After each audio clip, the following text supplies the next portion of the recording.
เจ้าไปหามไหมเนี่ยลูกเจ้าน่ะเป็นบ้าบอแล้วเนี่ยเขาจะไปได้ก็ให้เขาไปตัวมึงเว้าถึงอีหยังอ๋อกับลูกสาวเจ้าวันนี้ครับ นักหัวพวงลูกสาวกูมันนักหัวพวงบ่เอาเจ้าไปหามเขาอีกยังกันเขาอยากไปได้ก็ให้เขา เอา ไป ไป ตัว หามแล้วลูกสาวกูเป็นหยัง เอาไปหามเขาเนี่ยเขาแน่แล้วแหม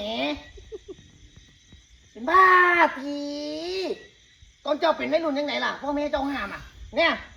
ลูกสาวเจ้าอยากไปได้ก็ให้เขาไปตัวลูกพี่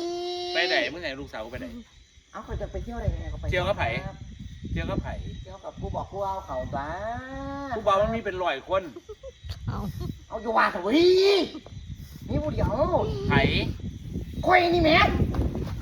สักให้ถอยพวงบ่ไปหนี ครับ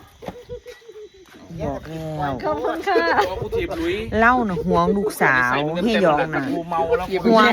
ห่วงกุ้งกิ้งมาก ผู้ใดอย่ามาแบบนี้เด้อมึงคือกันบักกอดกูบอกมึงแล้วนะแล้วห่วงลูกสาว